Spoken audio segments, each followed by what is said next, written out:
के लिए लाउड मोड़ दे दो, मैं तो सब भूल गई।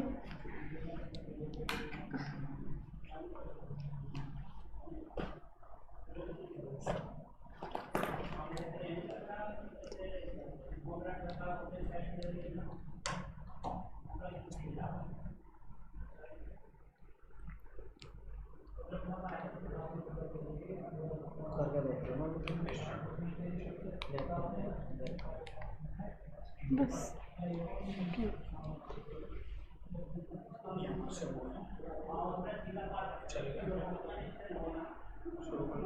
बोलूं?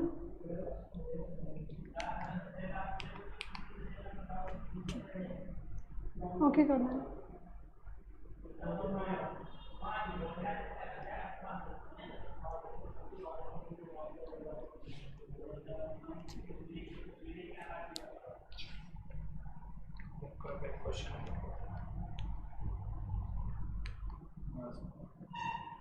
अभी तो नहीं हुआ।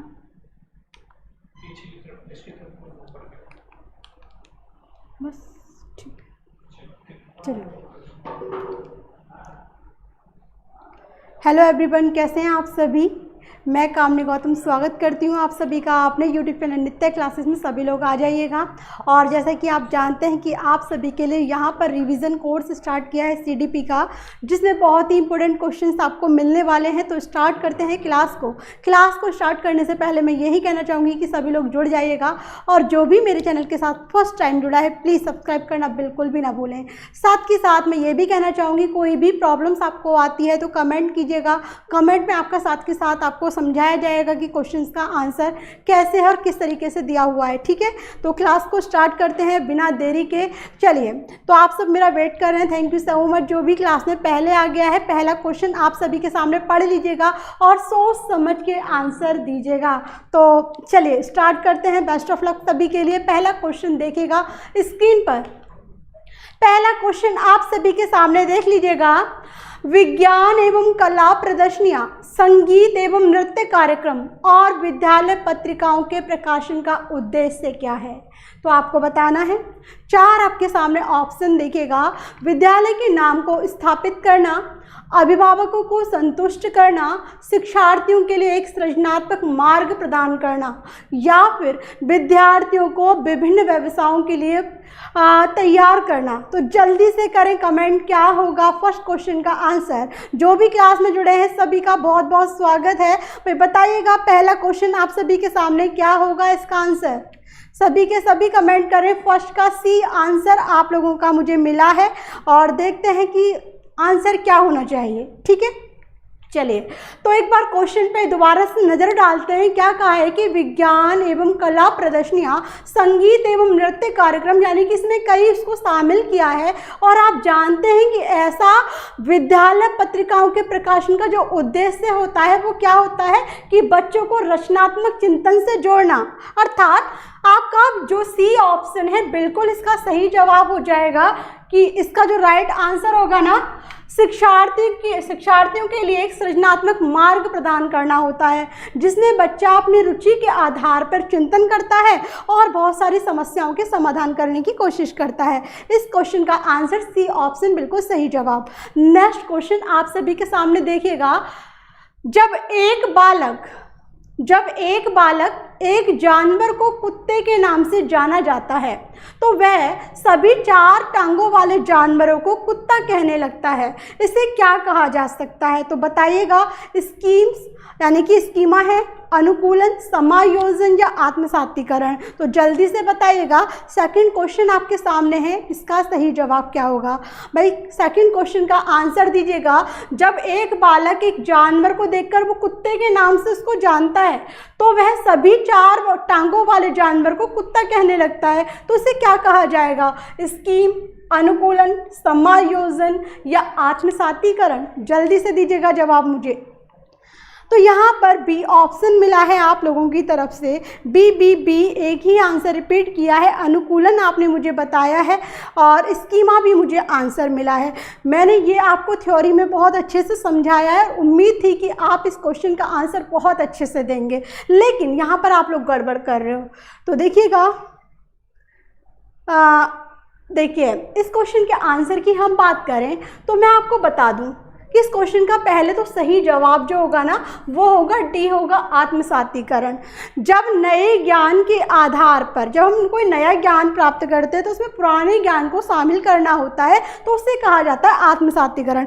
मान लीजिए इस बच्चे ने पहली बार यानी कि इस कुत्ते को पहले भी कभी देखा है और फिर उसके सामने वही जानवर उसके सामने दोबारा से आ जाए, तो वो अपनी पूर्व स्कीमा को तैयार करता है कि 4 टांगों वाला है, ये कुत्ता हो सकता है। तो उसने एक अवधारणा बनाई, स्कीमा के आधार पे जो तैयार किया जाता है उसे आत्मसातीकरण कहते हैं। और आत्मसातीकरण के आधार पे समायोजन बनाया जाता है। तो राइट आंसर जो होगा ना वो डी ऑप्शन होगा, आत्मसातीकरण। क्लियर है? नहीं है तो प्लीज़ दोबारा बताएं, मैं आपको बताती हूँ। आत्मसातीकरण का अर्थ जानते हैं ना आप लोग? भाई क्या है कि वह प्रक्रिया जिसमें नए ज्ञान और पूर्व ज्ञान को शामिल किया जाता है। ठीक है, आगे देखिएगा नेक्स्ट क्वेश्चन। क्वेश्चन नंबर 3, एक अध्यापक विद्यार्थियों को अलग अलग प्रकार के कार्य प्रदान करता है। वह विश्वास करता है कि विद्यार्थी एक जैसा कार्य दिया जाना पसंद नहीं करते हैं। बी, इससे सभी विद्यार्थियों में प्रतिस्पर्धा की भावना उत्पन्न होती है। सी, विद्यार्थियों में व्यक्तिगत विभिन्नता होती है। या फिर डी, विद्यार्थी एक दूसरे की नकल नहीं कर सकते। तो जल्दी से बताइएगा क्वेश्चन नंबर 2 का आंसर क्या होगा। क्वेश्चन नंबर 2 का आंसर मुझे बताइएगा कि इसका आंसर क्या होगा। भाई जल्दी से दीजिएगा मुझे जवाब। क्वेश्चन नंबर थर्ड आपके सामने है, इसका आंसर क्या होगा? तो आपने बताया सी ऑप्शन। बहुत बढ़िया, सोच समझ के आंसर दिया यहाँ पर। भाई आप सभी जानते हैं कि प्रत्येक विद्यार्थी एक दूसरे से भिन्न होता है। व्यक्तिगत विभिन्नता के आधार पर क्या माना जाएगा कि विद्यार्थियों में व्यक्तिगत विभिन्नता होती है, यानी कि बुद्धि के आधार पर, शारीरिक आकृति के आधार पर प्रत्येक व्यक्ति एक दूसरे से भिन्न माना जाता है। तो आज का जो आंसर होगा वो सी ऑप्शन बिल्कुल सही जवाब हो जाएगा। बहुत अच्छे से आंसर दिया है यहाँ पर आप लोगों ने। नेक्स्ट क्वेश्चन आप सभी के सामने देख लीजिएगा। क्वेश्चन नंबर 4, निम्नलिखित में से कौन सी प्रतिभावान विद्यार्थी के लिए सबसे उचित गतिविधि है? ए, एक साथ 5 पाठों के अंत में दिए गए अभ्यासों को एक साथ हल करना। सेकंड, उन्हें अतिरिक्त कक्षा में पढ़ाना।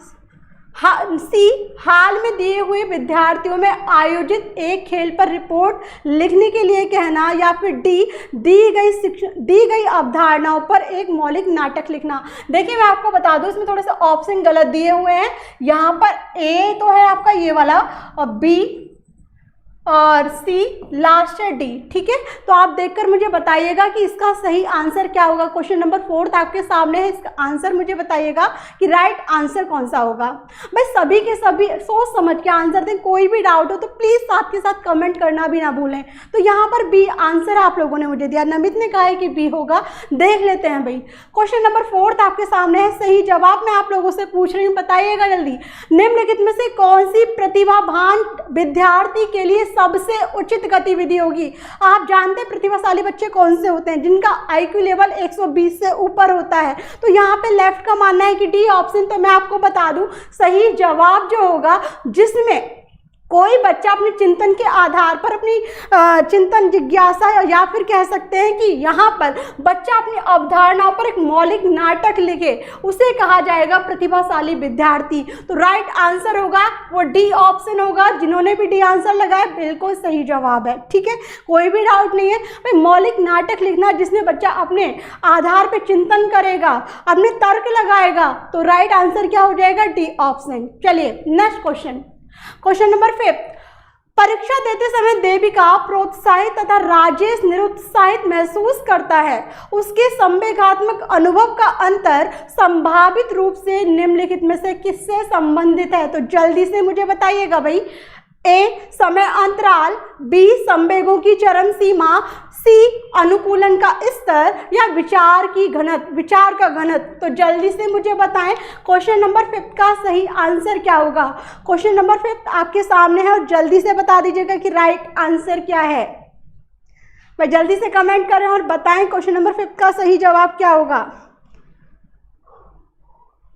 जल्दी मिलना चाहिए, इतनी देरी नहीं होनी चाहिए आप लोगों की तरफ से। जल्दी से बताइएगा मुझे। हेलो, भाई बताइए, परीक्षा देते समय एक लड़की है देविका जो अपना मनोबल बहुत अच्छे से फुल कॉन्फिडेंस है अपने अंदर, वो प्रोत्साहित होती है। एक राजेश है जो निरुत्साहित महसूस करता है। तो उनके संवेगात्मक अंतर का जो अनुभव होता है ना, वो कौन सा होगा? संवेगों की चरम सीमा होगा, या समय का अंतराल होगा, या अनुकूलन का स्तर होगा, या फिर विचार का घनत्व? तो क्या होगा राइट आंसर, आप मुझे बताइएगा।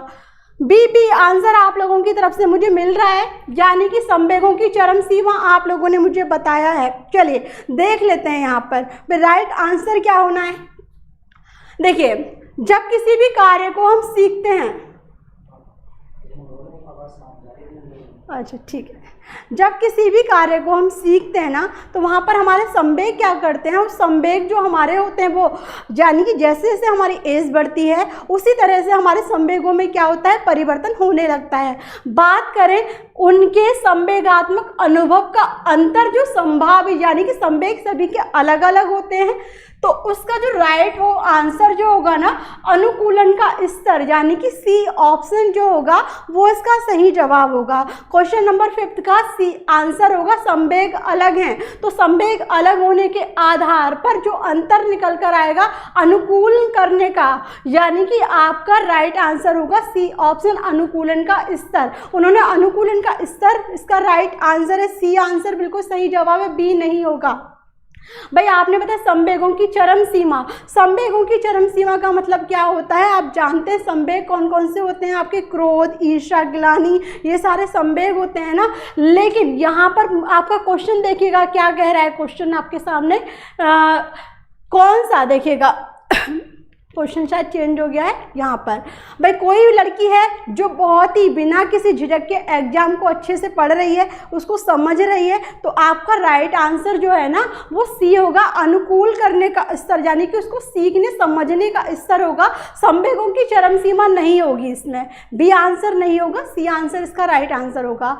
नेक्स्ट क्वेश्चन देख लीजिएगा, वंशानुक्रम को एक डैश सामाजिक संरचना माना जाता है, कौन सी? प्राथमिक, गत्यात्मक, द्वितीयक या स्थिर? तो जल्दी से मुझे बताइएगा कि इसका राइट आंसर क्या होगा। भाई राइट आंसर बताइएगा मुझे कि वंशानुक्रम को एक सामाजिक संरचना माना जाता है, प्राथमिक माना जाता है, गत्यात्मक माना जाता है, द्वितीयक माना जाता है, या फिर स्थिर माना जाता है? जल्दी से मुझे बताइएगा। चेंज कर लिया है सत्यम मैंने। भाई बताइए मुझे राइट आंसर। क्वेश्चन नंबर 6 आपके सामने है, जल्दी से दीजिएगा जवाब, क्या होगा इसका आंसर। तो लेफ्ट ने बोला है डी आंसर होगा, और सी आंसर भी मुझे मिला है। चलिए देख लेते हैं। वंशानुक्रम तो आप जानते हैं ना सभी के सभी, जो एक पीढ़ी से दूसरी पीढ़ी में जो गुण हमारे हस्तांतरित होते हैं उसे क्या कहा जाता है? वंशानुक्रम कहा जाता है, जो कभी चेंज ना हो। और जो कभी चेंज नहीं होती है तो उसका राइट आंसर निकल कर आएगा स्थिर, यानी कि इसका जो आंसर है वो डी ऑप्शन होगा कि स्थिर सामाजिक संरचना होती है। ए नहीं होगा। प्राथमिक जो होता है, प्राथमिक में हमारा परिवार आता है, प्राथमिक जो माना जाता है वो हमारा परिवार, हमारा घर आता है। और द्वितीयक में समाज आता है, स्कूल आता है, आसपास का वातावरण आता है। तो इसका right answer Amrita G D option होगा, स्थिर सामाजिक संरचना मानी जाती है जो कभी भी परिवर्तित नहीं होती। ठीक है, क्लियर, समझ में आया सभी को? आगे चलें। चलिए, हाँ आपका सही जवाब है। आगे चलें नेक्स्ट क्वेश्चन पे। क्लियर हुआ सभी का? चलिए क्वेश्चन नंबर 7 आपके सामने देखिएगा। बोलने को प्रभावित करने वाले गतिक विकास को कहा जाता है, क्या कहा जाता है? देखिएगा भाई, क्या कहा जाता है? अप्रेक्सिया, अफेजिया, डिस्फोनिया या फिर शब्द फोबिया? तो जल्दी से मुझे बताएं क्या होगा इस क्वेश्चन का आंसर। भाई जल्दी से कमेंट करें। बोलने को, जब हम बोलते हैं उसको प्रभावित करने वाला जो गतिक विकास जो होता है उसे क्या कहा जाता है? अप्रेक्सिया कहा जाता है, अफेजिया कहा जाता है, डिस्फोनिया या फिर शब्द फोबिया? 4 आपके सामने ऑप्शन है, सही जवाब आपको चयन करना है, तो जल्दी से बताएं। बी ऑप्शन मुझे मिला है आप लोगों की तरफ से। भाई सभी के सभी जो भी क्लास में है प्लीज सभी के सभी कमेंट करें और बताएं कि सही आंसर क्या है इसका। चलिए ममता जी लेट हैं आप, कोई नहीं, क्लास को ज्वाइन कीजिएगा और आंसर दीजिएगा। बताइए इस क्वेश्चन का आंसर। तो बी आंसर आप सब ने एक साथ बोला है। अब मैं आपको बता दूं, यहाँ पर बी आंसर जिन्होंने भी दिया है उनको 0 मिलेगा। क्यों मिलेगा? क्योंकि जो अफेजिया होता है ना, वो क्या है भाई, अफेजिया, उसमें क्या होता है, वो भाषा संप्रेषण विकार माना जाता है अफेजिया। बी को लॉक नहीं करेंगे अमृता, क्योंकि अफेजिया भाषा संप्रेषण विकार होता है जिसमें कोई बच्चा अपनी बात को अच्छे से दूसरों के सामने नहीं रख पाता। उसे आता सब कुछ है, लेकिन जैसे ही उसको बोला जाता है कि आप सभी के सामने अपनी बात को रखो, तो उसे बहुत सारी हेजिटेशन हो जाती है और उसका जो मनोबल है वो गिरने लगता है। तो राइट आंसर आपका बी ना होकर आपका सही जवाब होगा अप्रेक्सिया।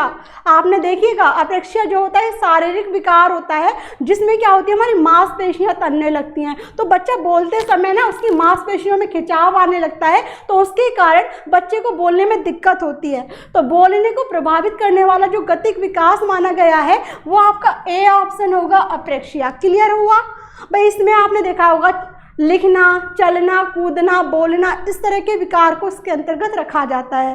क्लियर है? जिन्होंने भी बी लगाया है वो भाषा संप्रेषण विकार है, और वो जब ज़्यादा बढ़ जाता है तो उसे डिस्पेजिया कहा जाता है। चलिएगा आगे देखिएगा। हाँ, कोई बात नहीं अमृता जी।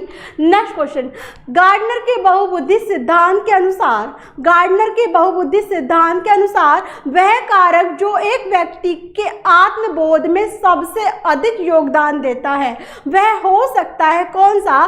संगीत में, आध्यात्मिक, भाषाई या अंतः व्यक्तिक। तो जल्दी से बताइएगा इस क्वेश्चन का आंसर। गार्डनर का बहुबुद्धि सिद्धांत आपने बहुत अच्छे से पढ़ा है। आप जानते हैं कि 8 प्रकार की बुद्धि इसमें बताई गई है, और कौन सी बुद्धि है जो एक व्यक्ति के आत्मबोध में सबसे अधिक योगदान देती है। तो जल्दी से करें कमेंट, क्या होगा इस क्वेश्चन का आंसर। भाई क्वेश्चन बताएं। क्वेश्चन नंबर 8 चल रहा है, इसका आंसर आप सभी को देना है और बताइएगा सही जवाब क्या होगा। तो यहाँ पर आप लोगों ने, मुझे जो आंसर मिला है आप लोगों की तरफ से वो मिल रहा है कि आप लोगों ने आंसर दिया है कि डी ऑप्शन। हाँ, डी ऑप्शन आप लोगों की तरफ से मिल रहा है। बहुत अच्छे से आप सभी ने जवाब दिया है। इसका जो राइट आंसर होगा आत्मबोध करना, अपने आप को जानना, वो अंतर्व्यक्तित्व, यानी कि जो एक बहुबुद्धि के अंदर एक पार्ट है, 8 प्रकार की बुद्धि है ना, उसमें एक बुद्धि भी है अंतर्व्यक्तित्व बुद्धि, तो वो उससे जुड़ा हुआ है। बिल्कुल इसका सही जवाब भारती जी बी ऑप्शन नहीं होगा, इसका राइट आंसर डी आंसर है। जिन्होंने भी डी ऑप्शन सिलेक्ट किया है बिल्कुल सही जवाब है। चलिए आगे बढ़ते हैं नेक्स्ट क्वेश्चन की तरफ। तो राधे राधे प्रियंका जी, नेक्स्ट क्वेश्चन आपके सामने देखिए, बहुत अच्छा क्वेश्चन है, इंपॉर्टेंट क्वेश्चन है। यदि इस बार आपका आ जाता है एग्जाम में तो आप 1 नंबर बहुत आसानी से प्राप्त कर सकते हैं। क्वेश्चन क्या है? स्वालीनता में शामिल है, स्वालीनता में शामिल है क्या? चाक्षुष विकलांगता, धीमा शारीरिक विकास, अति सक्रियता, संबंध जोड़ने की निर्योग्यता। तो जल्दी से बताएं कि क्या होगा इस क्वेश्चन का आंसर। स्वालीनता बहुत अच्छा क्वेश्चन है, कई बार आया हुआ भी है, तो जल्दी से मुझे बताएं इस क्वेश्चन का आंसर क्या होगा। तो यहाँ पर आपने डी आंसर भी मुझे मिला है, बी आंसर भी मुझे मिला है। इतनी कंजूसी क्यों कर रहे हैं आप लोग कमेंट करने में? भाई जल्दी जल्दी कमेंट करें और बताएं कि इस क्वेश्चन का आंसर क्या होगा। तो यहाँ पर मैं आपको बता दूं कि क्वेश्चन के आंसर सभी के मिल रहे हैं मुझे। चलिए तो देखिए, इस क्वेश्चन का जो आंसर होगा वो होगा,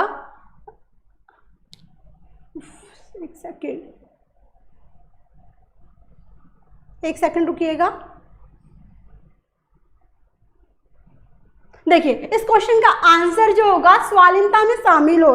स्वालीनता किससे कहते हैं पहले हमें ये जानना जरूरी है, क्योंकि जब तक इसके बारे में नहीं पता होगा तब तक हम नहीं पहचान सकते कि हमारा ऑप्शन कौन सा सही होगा। स्वालीनता एक मस्तिष्क में किसी भी प्रकार का विकार होता है, या तो मस्तिष्क में चोट लग जाए या फिर कुछ भी हमारे कोई बीमारी से ग्रस्त रहे बच्चा, तो स्वालीनता में क्या होता है कि बच्चा अपने आप में ही मग्न रहता है, किसी भी कार्य को बार बार करने की कोशिश करता है और एक कार्य का संबंध वो जोड़ने की कोशिश में रखता है। तो यहाँ पर संबंध जोड़ने की निर्योग्यता, यानी कि कोशिश करता है कि इस कार्य को दूसरे कार्य में शामिल करे, लेकिन हर बार उसमें असफल हो जाता है। तो यहाँ पर संबंध जोड़ने की निर्योग्यता इसका सही जवाब है। राइट आंसर क्या होगा? इसका राइट आंसर होगा डी ऑप्शन, यानी कि स्वालीनता में शामिल है क्या? संबंध जोड़ने की निर्योग्यता। क्लियर है भाई? सभी को समझ में आ रहा है? बता दीजिएगा मुझे, क्लियर है ना यहाँ पर? चलिए, अपने आप में सीमित रहना, बिल्कुल सही कहा आपने। नेक्स्ट क्वेश्चन पे देखते हैं। नेक्स्ट क्वेश्चन क्या है? क्वेश्चन नंबर 10 आपके सामने। विद्यार्थी केंद्रित कक्षा में शिक्षिका का क्या काम है, ये आपको बताना है। कमेंट्स नहीं आ रहा इसमें, देखना थोड़ा सा नीचे। देखिए, विद्यार्थी केंद्रित कक्षा में शिक्षिका नंबर ए ऑप्शन अधिगम सहायता करने के लिए विद्यार्थियों में अधिक अंक प्राप्त करने की प्रतिस्पर्धी को प्रोत्साहित करेगी।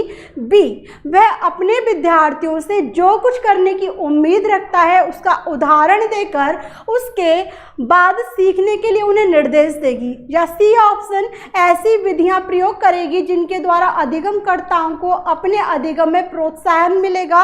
या फिर डी, महत्वपूर्ण तथ्यों की व्याख्या करने के लिए व्याख्यान विधि का प्रयोग करेगी और उसके बाद उनके ध्यान का परीक्षण करेगी। तो जल्दी से बता दीजिएगा भाई, क्वेश्चन नंबर 10 का सही आंसर क्या होगा? क्वेश्चन नंबर 10 का प्लीज मुझे कमेंट करके बताइएगा। हाँ, अंतिम जी, अभी ललित सर नहीं है यहाँ पर, क्लास नहीं है। आप इस क्वेश्चन का प्लीज आंसर बताएं सभी के सभी मुझे। क्वेश्चन नंबर 10 आपके सामने है और बताइएगा कि इस क्वेश्चन का आंसर क्या होगा। आपकी कमेंट्स अभी देख रही हूँ मैं, क्योंकि फ़ोन में ही मुझे देखना पड़ेगा। प्लीज़ सभी के सभी बताएं इस क्वेश्चन का आंसर क्या होगा। विद्यार्थी केंद्रित कक्षा में शिक्षिका का क्या कार्य है, ये आपको बताना है। तो जल्दी से बताइए कौन सा आंसर इसका सही जवाब है। आंसर मिलने में इतना लेट क्यों कर रहे हैं आप सभी? सभी के सभी कमेंट करें और बताएं सही आंसर क्या होगा इसका। चलिए, बहुत अच्छे से आंसर दिया आप लोगों ने। सी आंसर आपने बताया है कि ऐसी विधियों का वो प्रयोग करेगी जिसके द्वारा अधिगमकर्ता, जो अधिगम को प्राप्त करने वाले हैं, अधिगमकर्ता को अपने अधिगम में प्रोत्साहन मिलेगा। बिल्कुल सही ऑप्शन सी आंसर इसका राइट आंसर है। चलिए आगे चलें, नेक्स्ट क्वेश्चन पे देख लेते हैं। नेक्स्ट क्वेश्चन क्या है? ये इसका मार्कर नहीं चल रहा क्या? चलाना मुझे तो आता नहीं।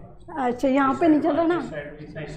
अच्छा, चलिए, इसका सी आंसर इसका राइट आंसर है। नेक्स्ट क्वेश्चन पे देखते हैं। नेक्स्ट क्वेश्चन क्या है? क्वेश्चन नंबर 11, निम्नलिखित में से कौन सा संवेगात्मक वृद्धि से संबंधित नहीं है?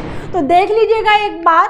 संवेगों की जानकारी, संवेगों का प्रबंध, संवेगों की आलोचना या फिर सहपाठियों के साथ मैत्रीपूर्ण संबंध। तो जल्दी से बताइएगा क्वेश्चन नंबर 11 का क्या होगा सही आंसर। भाई क्वेश्चन नंबर 11 आपके सामने है, इसका सही जवाब क्या होगा? संवेगात्मक वृद्धि से संबंधित नहीं माना गया है। किसे नहीं माना गया है ये आपको बताना है।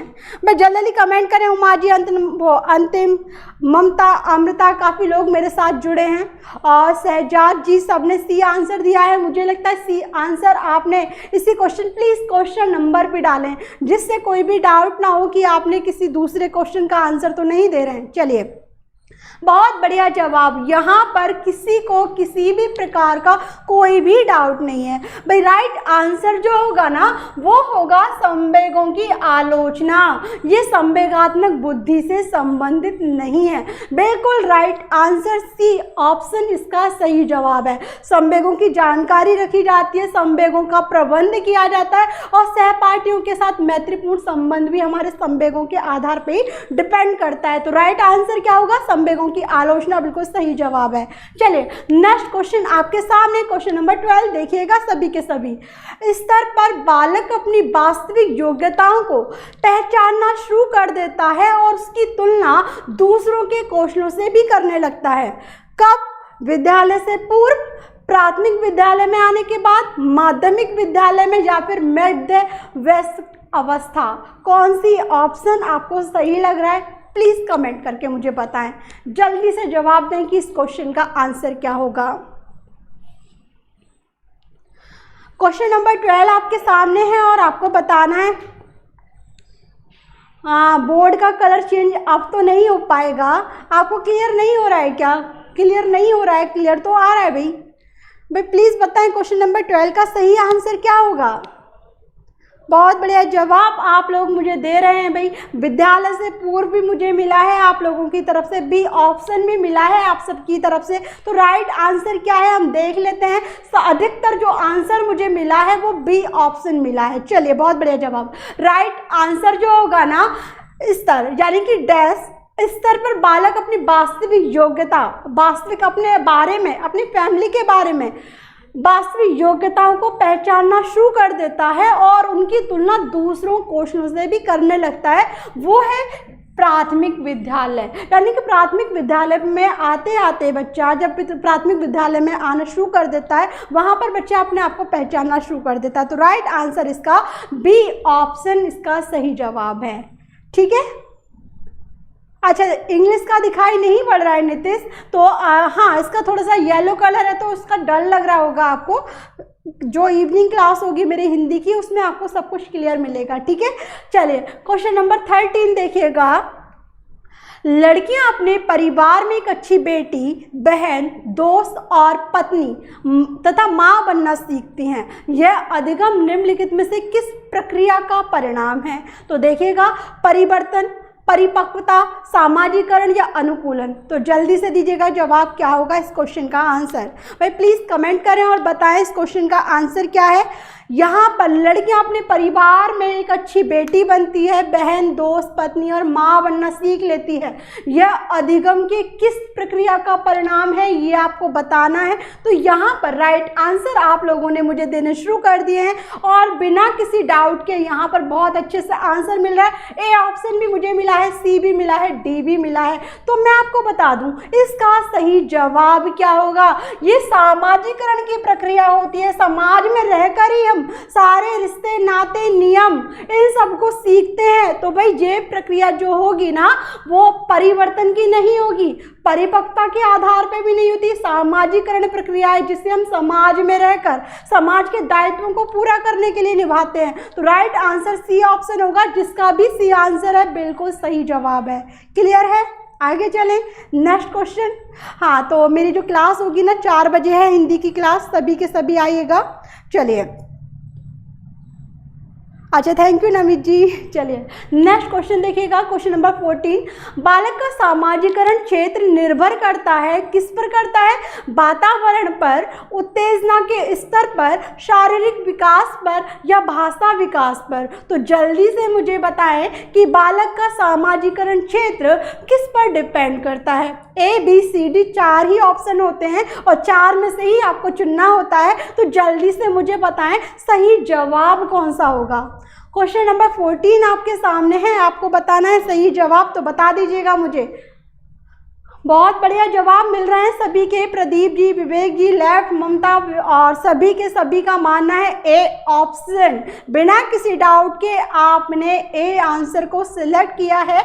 आशुतोष ने कहा है कि सी ऑप्शन शारीरिक विकास। चलिए देखते हैं हम यहाँ पर सही आंसर क्या है। तो मैं आपको बता दूं कि बालक का जो सामाजिकरण क्षेत्र जो डिपेंड करता है वो होता है जिस समाज में बच्चा रहता है, यानी कि उसके वातावरण पर। वातावरण से बहुत कुछ सीखने को मिलता है। हमारे वाइगोत्स्की भी यही कहते हैं कि बच्चा जो भी कुछ सीखता है समाज में रहकर, समाज के साथ अंतःक्रिया करके सीखता है, इस वातावरण में सीखता है। तो राइट आंसर इसका ए ऑप्शन सही जवाब होगा। ठीक है, जो भी है शारीरिक विकास तो बिल्कुल भी नहीं होगा भाई। राइट आंसर है वो वातावरण पे डिपेंड करता है, सामाजिकरण। ठीक है, चलिए। हाँ, मेरी क्लास डेली ही होती है प्रियंका जी, और आप डेली ज्वाइन कीजिएगा। 1 बजे से मेरी क्लास है। यहाँ पर आपको सीटेट का जो भी आपका पेपर है वो सारा का सारा रिवीजन के तौर पे आपको समझाया जा रहा है। तो देखिए 15 क्वेश्चन आपके सामने। सीखी हुई व्यवस्था एक स्थिति होती है जिसमें ए, विद्यार्थी सोचते हैं कि भूतकाल में बार बार अनुत्तीर्ण रहने के कारण वे अनुत्तीर्ण हो जाएंगे। बी, शिक्षक महसूस करते हैं कि सीखने में छात्रों की सहायता करने में वे असहाय हैं। या फिर सी, यह समस्या प्रतिभावान बच्चों से संबंधित है जो अपने अधिगम में पूर्ण व्याप्ति का अनुभव कर रहे हैं। या फिर डी, समाज के विद्वान लोग लोकतांत्रिक राजनीतिक में असहाय महसूस करते हैं। तो जल्दी से बताइएगा क्वेश्चन नंबर 15 का आंसर क्या होगा? सी की हुई व्यवस्था किसे कहा जाता है? क्वेश्चन नंबर 15 आपके सामने है, सही जवाब आपको बताना है, तो बताइएगा जल्दी से। सी आंसर आप लोगों ने मुझे दिया है, देख लेते हैं भाई सही जवाब क्या होगा। क्वेश्चन नंबर 15 का आंसर पूछा है मैंने। चलिए तो देखिए, आपने कहा है कि सी की हुई व्यवस्था एक स्थिति है जिसमें यह समस्या प्रतिभावान छात्रों से संबंधित है जो अधिगम में पूर्ण व्याप्ति का अनुभव कर रहे हैं। बिल्कुल बिल्कुल गलत आंसर। जिन्होंने भी सी आंसर लगाया बड़े कॉन्फिडेंस के साथ बोला है बिल्कुल गलत जवाब है। मैं आपको बता दूं सही जवाब क्या होगा वो आप समझ लीजिएगा। किसी भी कार्य को आप सीख रहे हैं लेकिन हर बार उसमें आप असफल हो रहे हैं तो उसमें क्या माना जाता है कि विद्यार्थी यहाँ पर यह सोचने लगता है कि भाई उसने भूतकाल में जो कार्य वो बार बार कर रहा था, हो सकता है कि मैं इसे प्रेजेंट में करूं तो फिर दोबारा से मुझे क्या है असफलता का मुंह ना देखना पड़े। तो राइट आंसर जो होगा ना, विद्यार्थी सोचते हैं कि भूतकाल में बार बार अनुत्तीर्ण रहने के कारण वो अब भी अनुत्तीर्ण हो सकते हैं। तो ए आंसर इसका सही जवाब है। सी आंसर बिल्कुल भी नहीं होगा। मैं बता दूं आपको सी नहीं होगा। क्लियर? भाई सी की व्यवस्था जिसमें बच्चा फेल हो रहा है, असफल हो रहा है, तो राइट आंसर जो होगा वो ए ऑप्शन होगा। क्लियर हुआ सभी का? प्लीज बताएं मुझे। चलिए राजकुमार, अच्छा राजवीर जी, सी नहीं होगा, ए आंसर इसका राइट आंसर है। कोई डाउट हो तो प्लीज दोबारा पूछ सकते हैं। आगे देखिएगा next question.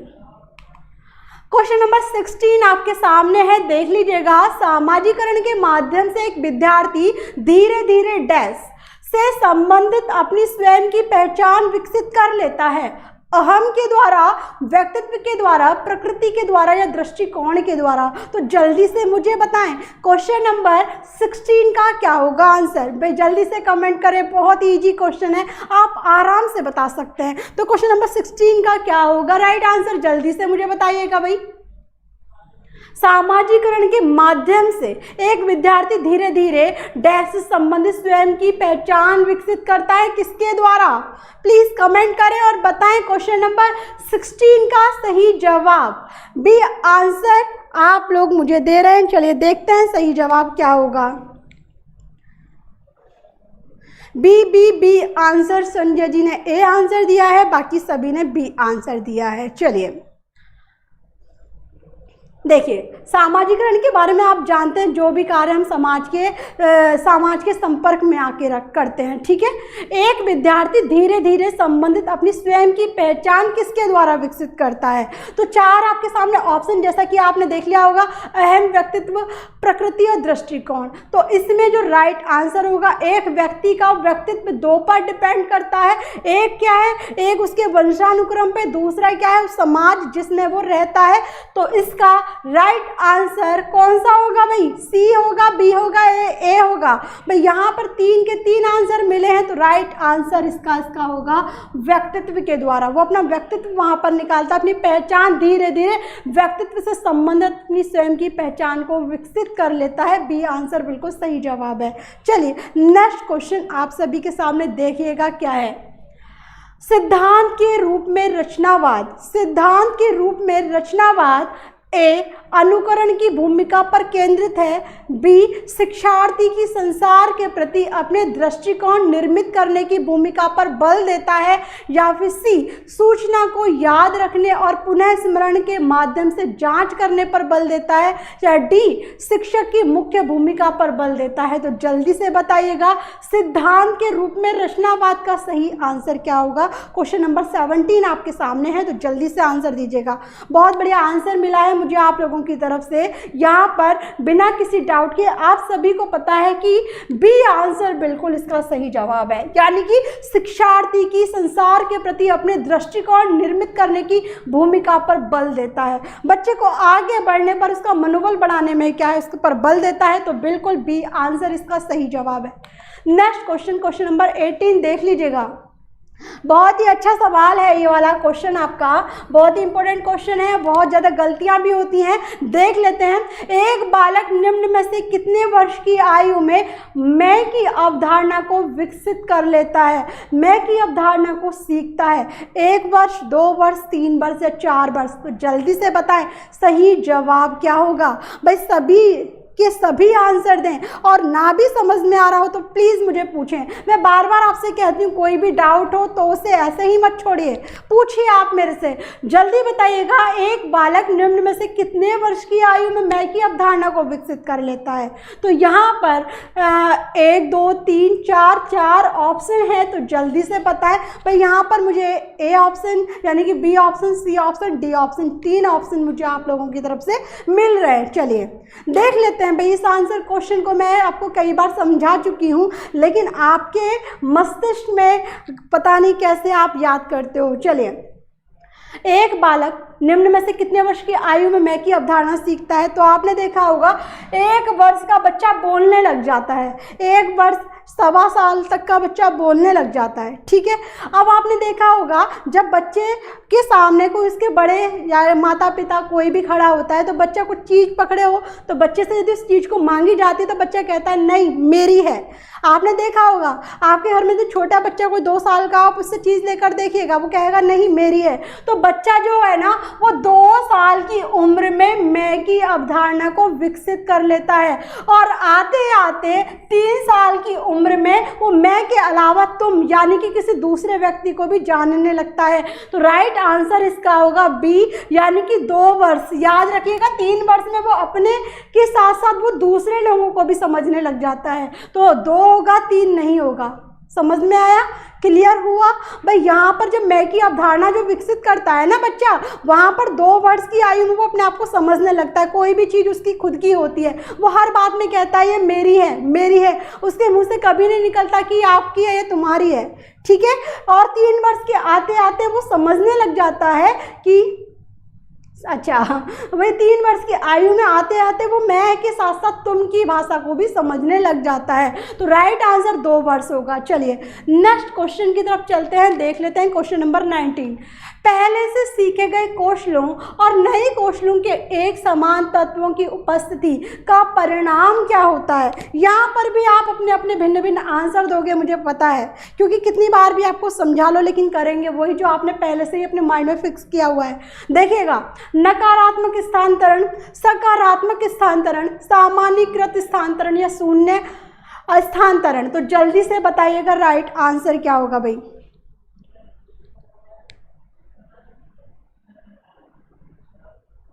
Question Rajkumar ji, यह क्वेश्चन आयोग पर आधारित होते हैं। ये तो बात फिक्स है कि आयोग जिस क्वेश्चन को मान्यता देता है, जिस आंसर को वो रखता है उसी को रखना होता है। लेकिन ये भी बिल्कुल सही है कि 2 वर्ष की आयु में बच्चे मैं की भावना को विकसित कर लेते हैं, है ना। क्वेश्चन नंबर 19 आपके सामने है और आपको बताना है सही जवाब क्या होगा। तो यहाँ पे बी सी 2 तरह के ऑप्शन मुझे मिले हैं, डी मुकेश जी ने दिया है।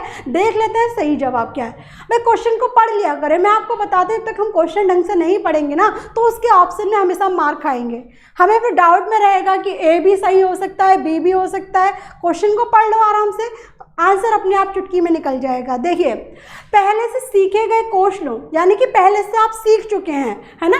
पहले से सीखे गए कौशलों और नए कौशलों के एक समान तत्व यानी कि घटना बढ़ना ना होकर एक समान स्थिति में होना, एक समान तत्वों की उपस्थिति का जो परिणाम होता है वो सामान्यीकृत स्थानांतरण कहलाता है।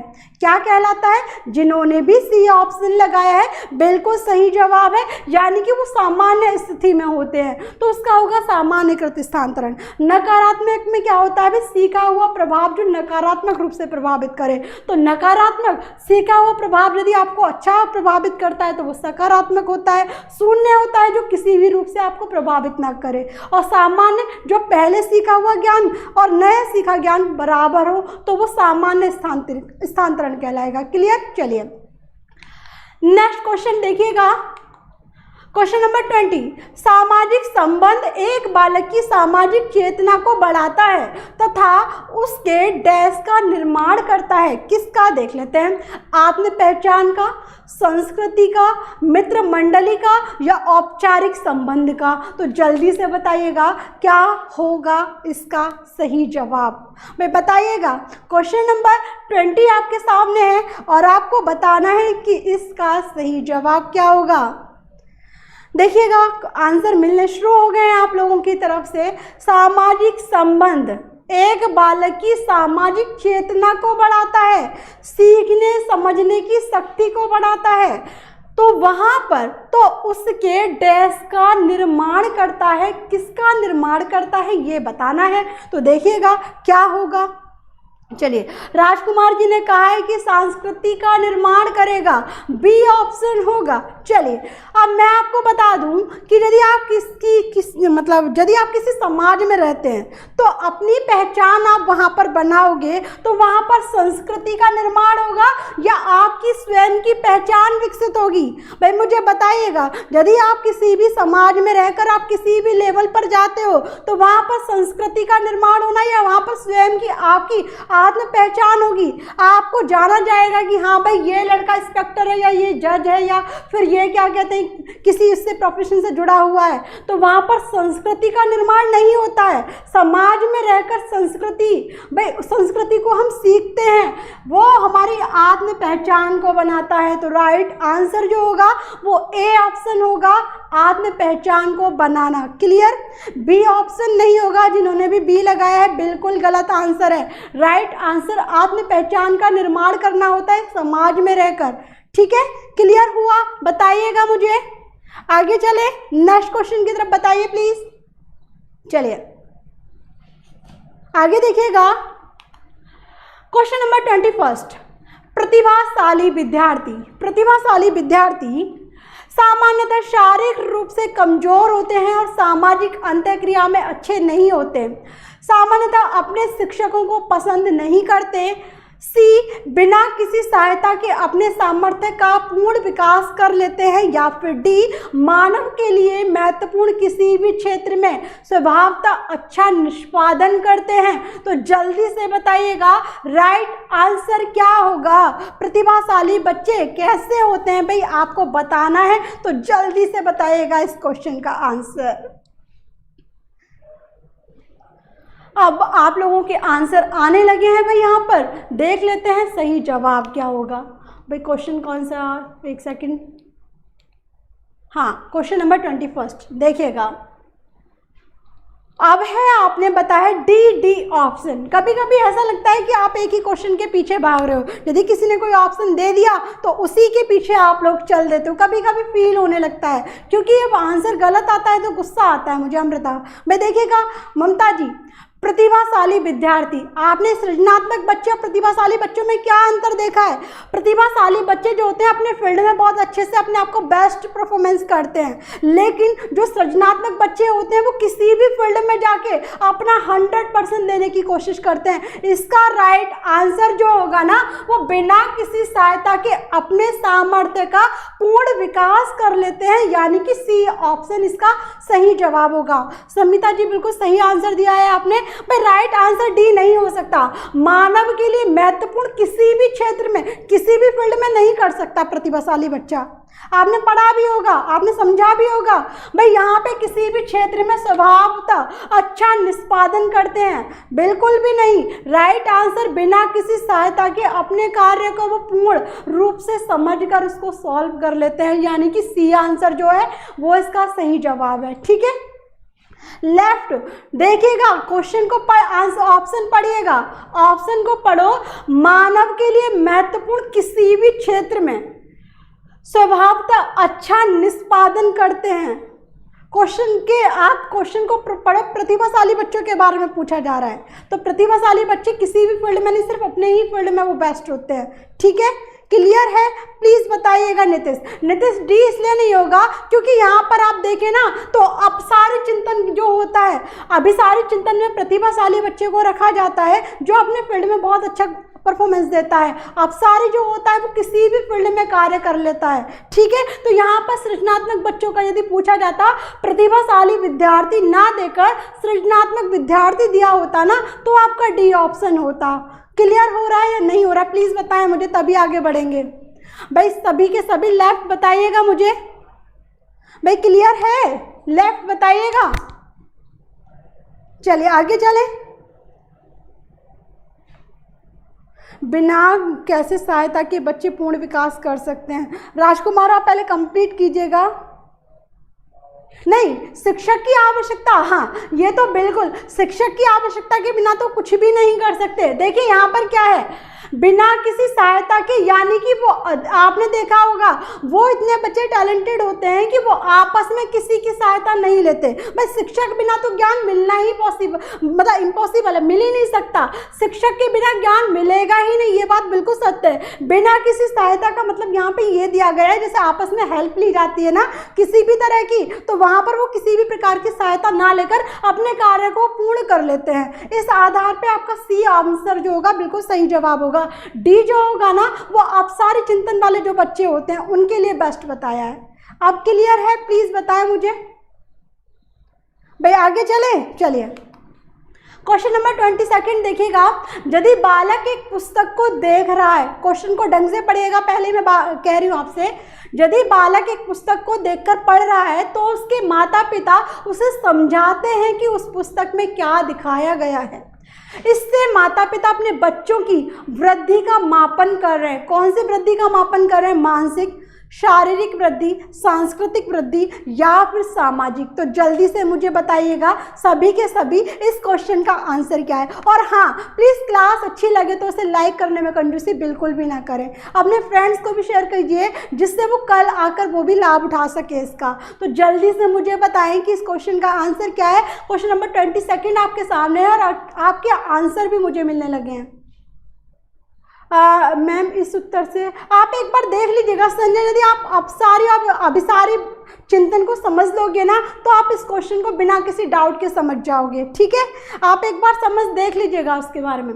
चलिए, तो यहाँ पर ए आंसर आप लोगों ने मुझे दिया है, बहुत अच्छा आंसर है। इसका राइट आंसर मानसिक वृद्धि का ही मापन किया जा रहा है, उसमें देखा जा रहा है कि वो कितना सीख पा रहा है, उसका IQ लेवल कैसा है। तो बिल्कुल ए ऑप्शन इसका सही जवाब है, बिना किसी डाउट के। क्या होगा देखिए आशुतोष जी, चलिए देखिएगा राइट आंसर जो होगा उसका ए ऑप्शन होगा। ठीक है, उसका मानसिक विकास के बारे में देखा जा रहा है।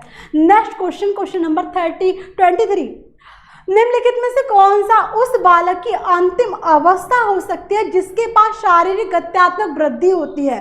देखिएगा निम्नलिखित में से कौन सी उस बालक की अंतिम अवस्था हो सकती है जिसके पास शारीरिक गत्यात्मक वृद्धि होती है। नंबर वो ए वक्ता, बी राजनीतिक नेता, सी सर्जन शल्य चिकित्सक या फिर डी। तो जल्दी से मुझे बताइएगा क्वेश्चन नंबर 23 का सही आंसर क्या होगा।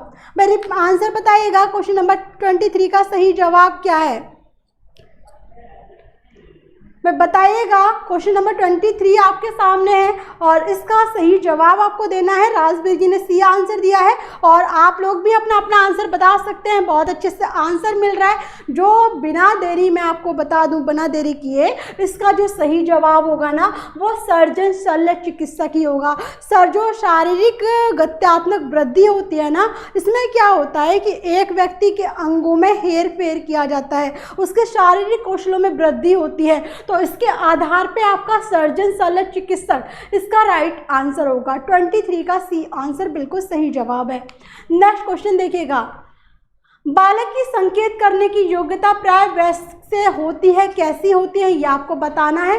अधिक होती है, कम होती है, निम्नतम होती है या अधिक वास्तविक होती है। बालकों की पूछा है संकेत करने की योग्यता बड़ों से कैसी होती है, तो प्लीज़ बताएं। 4 ऑप्शन सही जवाब क्या होगा, जल्दी से मुझे कमेंट करें और बताएं। क्वेश्चन नंबर 24 का सही जवाब क्या होगा ये आपको बताना है, तो जल्दी से दीजिएगा जवाब।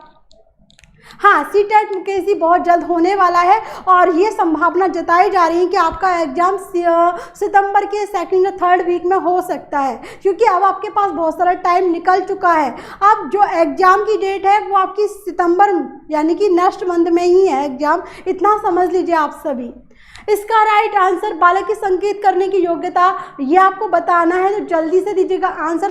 संकेत जो इशारे वाली भाषा यानी कि अधिक होती है, ए ऑप्शन इसका सही जवाब है। वो इशारों से बहुत अच्छे से बातें बता सकता है लेकिन उसको बोलकर नहीं समझा पाता है। तो राइट आंसर जो होगा ना शिवानी, डी ऑप्शन नहीं होगा भाई।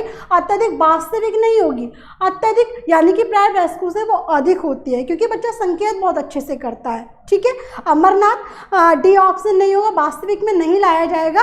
अधिक होती है वास्तविक, वो तो जैसे जैसे आयु बढ़ती है ना वैसे वैसे वो चेंज होने लगता है। ठीक है, हाँ अधिक होता है। चलिए, और ये क्वेश्चन आया हुआ भी है आपका। क्वेश्चन नंबर 25 देखिएगा, निम्नलिखित में से कौन सा एक अध्यापक का सही तरीका होता है जो अपने विद्यार्थियों की त्रुटियों को दूर करना चाहता है। ए, उसे अपने विद्यार्थियों की प्रत्येक त्रुटि को दूर करना चाहिए, बेशक इसके लिए विद्यालय देर तक रहना पड़े। बी, उन्हें अधिक होने वाली त्रुटियों की अपेक्षा कम होने वाली त्रुटियों को दूर करना चाहिए। सी, उन्हें उन त्रुटियों को दूर करना चाहिए जो सामान्य अर्थ और समझ में बाधा उत्पन्न करती है। डी, यदि बच्चे परेशान होते हैं तो त्रुटियों को दूर नहीं करना चाहिए। जल्दी से बताइएगा क्वेश्चन नंबर 25 का क्या होगा सही आंसर, भाई बताइए। क्वेश्चन नंबर 25 का क्या होगा सही आंसर, जल्दी से कमेंट करें और बताएं। पंकज जी ने सी ऑप्शन मुझे बताया है। चलिए आशुतोष जी, बस क्लास लास्ट में ही चल रही है, यदि आप जुड़े रहें तो ज़्यादा बेटर है। चलिए, यहाँ पर 25 का जो आंसर आप लोगों की तरफ से मुझे मिल रहा है वो सी ऑप्शन है। ठीक है, तो बहुत अच्छे से आप लोगों ने आंसर दिया है भाई। उन्हें उन त्रुटियों को दूर करना चाहिए जो सामान्य अर्थ में भी वो नहीं समझ पा रहे हैं ना, सामान्य अर्थ और समझ में बाधा उत्पन्न कर रही है। तो बिल्कुल सी आंसर इसका सही जवाब है।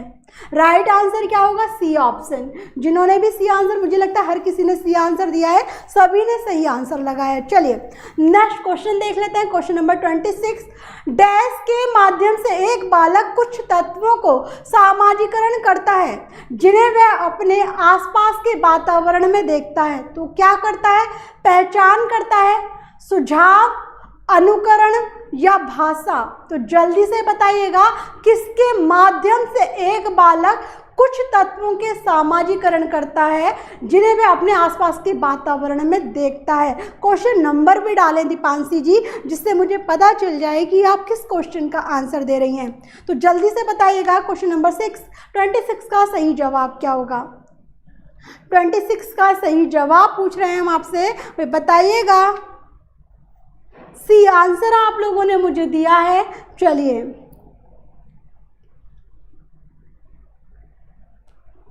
तो यहाँ पर आपने दिया है अनुकरण। ठीक है, चलिए अनुकरण में क्या होता है, देखकर सीखना, है ना, देखकर सीखना। अनुकरण क्या होता है, भाई अनुकरण करना क्या होता है, न अनुकरण यानी कि अनुकरण में होता है किसी भी कार्य को जो करते हैं तो वहाँ पर सामने देख लेता है कि बच्चा सामने वाला किस तरीके से कर रहा है। ठीक है, तो के माध्यम से एक बालक कुछ तत्वों का सामाजिकरण करता है जिन्हें वह अपने आसपास के वातावरण में देखता है, उसे क्या कहा जाता है, ये हमने आपसे पूछा था। तो आप सभी ने सही आंसर जो बताया सी ऑप्शन बिल्कुल सही जवाब है। यानी कि अनुकरण करना, अनुकरण के माध्यम से एक बालक कुछ तत्वों के सामाजिकरण को आसपास के वातावरण में देखना शुरू कर देता है। बिल्कुल सही जवाब है आपका सी ऑप्शन। चलिए,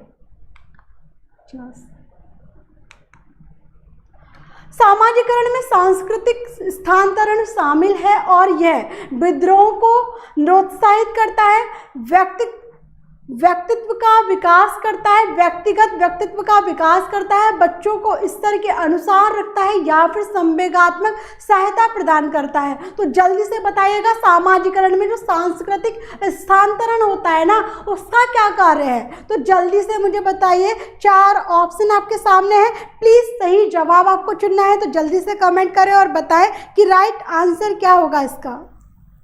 27 का डी आंसर भी आप लोगों ने मुझे दे दिया है और डी आंसर और बी आंसर मुझे मिला है। सोना गुप्ता जी ने बी आंसर दिया है और डी आंसर भी मिला है। चलिए देख लेते हैं सही जवाब क्या होगा।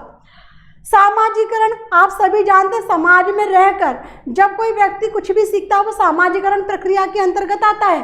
सांस्कृतिक स्थानांतरण में जो शामिल होता है वो व्यक्ति का व्यक्तित्व होता है, यानी कि व्यक्तिगत व्यक्तित्व का विकास करना होता है।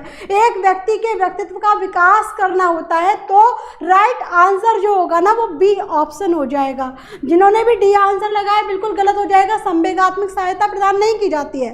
राइट आंसर इसका व्यक्तिगत व्यक्तित्व विकास करता है। ठीक है, चलिए 28 संज्ञानात्मक विकास का सिद्धांत किसने दिया? बहुत ही इजी क्वेश्चन। उम्मीद करती हूँ कि बिना किसी डाउट के सभी के सभी बहुत अच्छे से आंसर देंगे।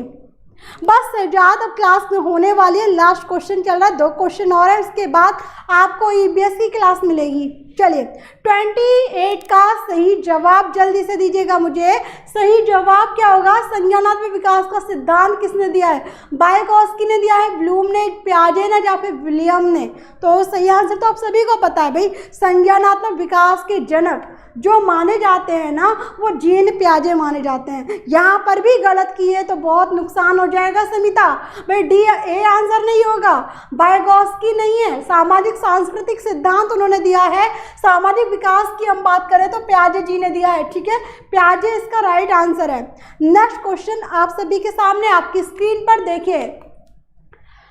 29 अवधारणा का विकास मुख्य रूप से निम्नलिखित में से किसका हिस्सा है? अवधारणाओं का विकास मुख्य रूप से किसका हिस्सा है ये आपको बताना है। संवेगात्मक विकास का, बौद्धिक विकास का, शारीरिक विकास का या फिर सामाजिक विकास का? बहुत ही अच्छा क्वेश्चन है, ये क्वेश्चन भी कई बार आया है तो अच्छे से आंसर दीजिएगा। इसका राइट आंसर क्या होगा? अवधारणा का जो विकास होता है मुख्य रूप से किसका हिस्सा है? संवेगात्मक, बौद्धिक, शारीरिक या सामाजिक? जल्दी से करें कमेंट, राइट आंसर आपको बताना है। चलिए तो राइट आंसर की हम बात करें तो कौन सा होगा? बहुत बढ़िया जवाब, ये बौद्धिक विकास का हिस्सा होता है। इसमें हमारे मस्तिष्क, हमारी जो मानसिक प्रक्रिया होती है उसको हम रखते हैं और उसके आधार पे तर्क करते हैं, चिंतन करते हैं, सोचते हैं, यानी कि बौद्धिक विकास का एक हिस्सा माना गया है। बी ऑप्शन इसका सही जवाब है। चलिए next question number 30, last question है इस क्लास का। और संवेगात्मक विरेचन का अर्थ क्या है भाई?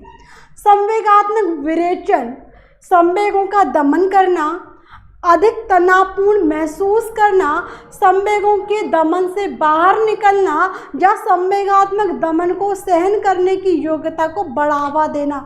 संवेगात्मक विरेचन का अर्थ क्या होता है? जल्दी से मुझे बताएं। ये लास्ट क्वेश्चन है मेरी क्लास का, जो मेरी क्लास के बाद आपको ईबीएस की क्लास मिलेगी, फिर मेरी 4 बजे क्लास होगी हिंदी की। तो यहाँ पर आपको बताना है संवेगात्मक विरेचन का अर्थ। तो जल्दी कमेंट करें और बताएं कि सही जवाब क्या होगा भाई।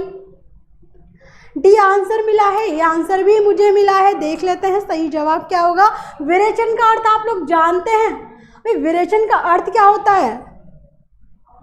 देखो, एक हमारे अरस्तु को आप जानते होंगे, है ना?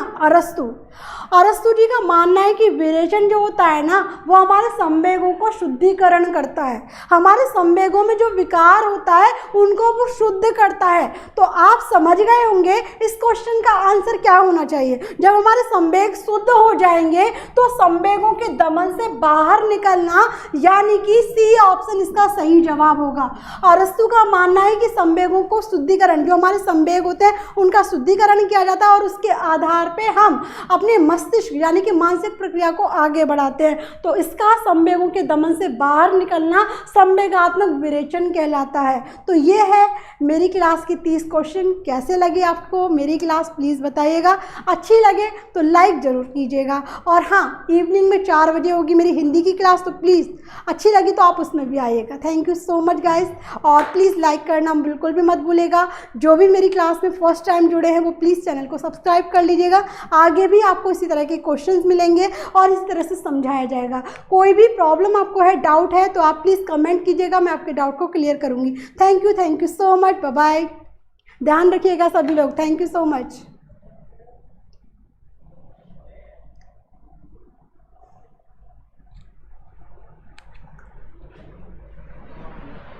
अरे वो सचिन से बंद कर देना, बंद कर देना इसे। क्लास हो गई? हाँ